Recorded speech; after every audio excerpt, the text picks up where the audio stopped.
So we're up to page 318. The first Melacha is Melacha Choresh. So the Mishkan, they had to go and produce certain herbs to make the dyes, to color the curtains a certain way for the Mishkan. So therefore they had to go and plow to plant. And the Yerushalmi says it's a chidush that they're able to grow herbs in the desert. It was sand. Sand usually doesn't give herbs. You can't grow stuff there. That's miraculous. Other Rishonim understand that they had to do Choresh in order to plant wheat, to make the lechem apanim, to make the showbread for the Mishkan. So therefore, they had to do pachatze, they had to do plowing, either for the herbs or for the wheat. Now Choresh is the melacha of preparation of the soil, to be able to make it suitable for planting. Right? A classic case would be to make a hole in the ground in order to be able to put a seed. Also, dirt sometimes gets very hard. Not able to put seeds in there, it doesn't grow.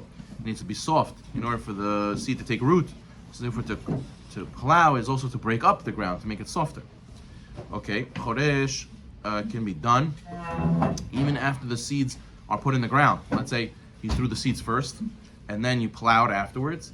So then now the seeds fell into softer dirt because of that. So that's also Choresh, even though you did Zorea first. You did the planting of the seed first. Okay, fine. So even if you improve the ground after you put the seed, it's still considered plowing. Okay, number one, there's no minimum requirement how much you have to plow in order to transgress the Melacha of Choresh. Even making a small hole is considered with the intention of plant. Even without the intention of planting anything, it's considered Choresh. If you technically could put a seed there, you already transgressed the Melacha. If you, let's say you only want the dirt, a classic case is you want the dirt and you don't care about the hole. Every time you get dirt, you make a hole. So usually Choresh is you made a hole, now you can put a seed. But here, I grabbed the dirt, I don't care about the hole. Still, that's a melacha, that's a melacha that you did not for the regular intended purposes of Choresh. It's still a surmi darabanan. It's still rabbinically forbidden. Number three, Choresh can be accomplished either using an animal or using a tool, doesn't make a difference. 4. Choresh does not apply to very fine dry sand, since the sand is already very loose and the digging does not form a hole with sturdy walls. Now, according to this, let's say I have a backyard sandbox, or I go to a park that has a sandbox. Can my kids play in the sand? Because maybe you'll think it's digging. Digging is Choresh, it should be not allowed. Well, when you move through the sand doesn't stay and make a hole. It just falls right in, it caves in. In the footnote says, for this reason, some poskim permit kids to play with a sandbox that's not going to stay in shape because it's very dry sand. However, if it's going to be a rainy day and it's going to be a little bit wet, so then the sand is going to stay firm and it's going to be Choresh. Number 5, Choresh does not apply to a land that is uncultivable, which means that you can't plant any seeds there. It doesn't grow anything there. It's like the Torah describes Nachal, right? We have to kill the Eglar Ufa. We have to kill the decapitated calf when you find dead body to two cities. They have to go to a valley that will never grow fruit, or never bear. It's a barren land. So that's that over there. If you do Choresh over there, it's nothing doing, and it's not a sur. 6, softening ground, dry, hard ground in order to plow it is considered Choresh as well. So even just breaking up the dirt, not even making a hole, just breaking up the dirt is a sur or Choresh. 7, pulling out weeds is also Melacha Choresh. But how? It's not plowing. No, anything that improves the land is considered Choresh. So therefore, a guy on a Saturday, he sees a lot of weeds in his garden and he wants the garden to grow better and he pulls out weeds. He transgressed Choresh, Melacha Choresh. Number 8, fertilizing the soil is a form of Choresh, since the fertilization enriches the soil and improves it for planting. Right? So sometimes you'll have goyim also doing this for people on Shabbat. The gardener comes and he pulls out weeds, or the gardener comes and he puts fertilizer out. All these things are also considered Choresh Asur. Number 9, Choresh is applicable even to a plant that is grown in a plant pot without drainage holes. Right? So let's say you have a potted plant with dirt, and I go and I dig a hole over there, or I put fertilizer over there. Even though it's not in the ground, it's still considered Choresh, because a potted plant is considered dirt in all matters. It's considered like the regular earth. Number 10, Choresh does not apply to food. Let's say when I have, sometimes the sugar gets hard, right? You have to sort of like break it, make a hole in the sugar to scoop it out. There's no Choresh over there. That's not considered Choresh. Similarly, let's say people used to have tabak. They used to have tabak and smell it during davening, and they all go achoo achoo. They all sneeze afterwards. But also, when you scoop the tabak, you make a hole in the container with the pile of tabak. That's also not considered choresh. Okay, now we're going to get into the darabanans related to this melacha, right? Merely rubbing the sole of one shoe against the soil can be considered choresh. Let's say a person sees in his backyard, he sees there's a bump. He says, "Oh, there's a bump here." So he takes his foot and he goes like this to make the bump even. So over there, that's also considered choresh. It's a sort to do that, to improve the ground by making it flat, right? 12, one may not rub saliva or phlegm into the soil, right? Some person spits and he wants to rub it into the ground with his foot, also it's a sur. 13, sweeping outdoors on a dirt floor is a sur because of choresh. Sweeping on a dirt indoor floor, used to be that back in the day, the floors were indoors were also dirt. So they used to sweep there, and they also used to sweep the front where it was also dirt. That's a sur because of ashvat gomot, because you're gonna level. When you sweep, you're gonna feel the bumps, you're gonna come to level the bumps.